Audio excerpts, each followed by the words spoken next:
الحمد لله الحمد لله رب العالمين وبه نستعين وعلى أمور الدنيا والدين لك الحمد ولك الشكر يا رب العالمين بنعمته تتم الصالحات نحمده ونستعينه ونستغفره ونعوذ بالله من شرور أنفسنا ومن سيئات أعمالنا أشهد أن لا إله إلا الله وحده لا شريك له إياه نعبد وإياه نستعين ونشهد أن سيدنا محمدًا عبده ورسوله المبعوث رحمة للعالمين بشيرا ونذيرا وداعيا إلى الله بإذنه وسراجا منيرا اللهم صل وسلم وبارك على هذا النبي الكريم سيدنا محمد خاتم الأنبياء والمرسلين وعلى آله وصحبه أجمعين. أما بعد، فيا عباد الله أوصيكم جميعا وإياي بتقوى الله.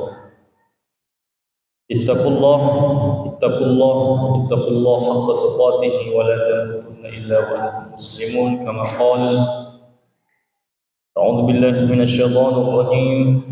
يا أيها الذين آمنوا اتقوا الله ولتنظر نفس ما قدمت لغد واتقوا الله إن الله خبير بما تعملون. صدق الله العظيم وصدق رسوله النبي الكريم ونحن على ذلك من الشاهدين والشاكرين والحمد لله رب العالمين. Jamaah Jumat Masjid Baitul Mukminin yang insyaallah mudah-mudahan kita dalam keadaan sehat walafiat. Kesehatan yang kelak akan menghantarkan kita kepada ketaatan kepada Allah. Kesehatan yang akan menyadarkan kita bahwa kita sehat semata-mata hanya untuk mendekatkan diri kita kepada Allah. Maka perlu saya pastikan kembali, olahraga apapun yang kita lakukan atas nama kesehatan, atas nama kebugaran, kalau dari olahraga itu tidak menghantarkan kita kepada ketaatan kepada Allah, maka dipastikan olahraga itu tidak akan memberikan manfaat sejatinya kepada kita sekalian. Maka dari itu mudah-mudahan kesehatan yang Allah titipkan kepada kita ini bisa kita maksimalkan dengan sebaik-baiknya. Minimal kita melaksanakan segala apa yang Allah perintah kepada kita, dan inilah yang kita buktikan saat ini. Kita meninggalkan seluruh aktivitas kesibukan duniawi kita, bersama-sama kita menyeru hanya kepada Allah Subhanahu wa taala. Maka mudah-mudahan bukan hanya semata-mata pahala kebaikan yang kita dapatkan, maka teriring juga mudah-mudahan dosa dan kesalahan kita diampuni oleh Allah Subhanahu wa taala. Ada satu kalimat syukur yang diabadikan dalam Al-Quran, terucap dari seorang nabi yang begitu amat kaya, Nabi Sulaiman alaihissalam, termaktub dalam Quran surah An-Naml ayat ke-40. Allah Subhanahu wa taala berfirman, "Hadza min fadli rabbi liyabluwani ashkur am akfur." Kata Nabi Sulaiman alaihissalam, "Hadza min fadli rabbi," bahwa segala apa yang saya dapatkan, apa yang Allah anugerahkan kepadaku, segala nikmat yang saya peroleh, kata Nabi Sulaiman, min fadli rabbi, itu dari sisi Tuhanku. Kalau kita luaskan maknanya, Nabi Sulaiman mengatakan bahwa saya bisa seperti ini, itu kan ada peran Allah dalam hidupku. Itu kan Allah berkehendak baik kepadaku. Liyabluwani ashkur am akfur, yang sejatinya dengan karunia ini, dengan segala nikmat yang saya peroleh ini, ada dua kemungkinan.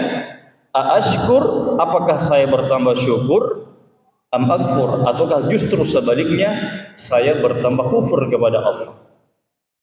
Singkat tapi sejatinya padat akan makna.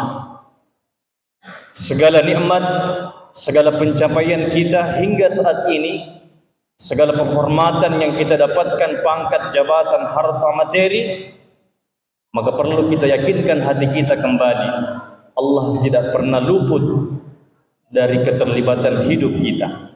Allah berkehendak baik kepada kita, yang kemungkinannya dua, apakah kita bertambah syukur atau sebaliknya. Maka jangan cepat merasa bangga diri dengan segala pencapaian dunia, karena tugas kita berikutnya adalah apakah kesyukuran itu bisa bertambah baik atau justru sebaliknya. Waliyadzubillah. Namun sebaliknya, ada kalimat kufur yang juga diabadikan dalam Al-Quran, termaktub dalam Quran surah Al-Qasas ayat 78. Kisah ini sejatinya terjadi pada zaman Nabi Musa alaihi salam dan Qarun la'natullah alaihi. Apa yang dikatakan Qarun? A'udzu billahi minasyaitonir rajim. Qala innama utituhu ala ilm. Ila akhir ayat. Kata Qarun saat itu, saya mendapatkan nikmat ini itu karena kecerdasan saya, kepintaran saya, kehebatan saya. Ya kalau kita bahasakan sederhana, saya bisa seperti ini karena memang saya jago, bos. Hebat memang, Kak. Tidak ada kalah, Kak. Saya hebat memang. Kurang lebih begitu bahasanya. Kebalikan dari Sulaiman alaihissalam. Qarun dan Sulaiman sama-sama hamba Allah yang Allah anugerahkan nikmat yang begitu amat besar. Tapi Nabi Sulaiman menerima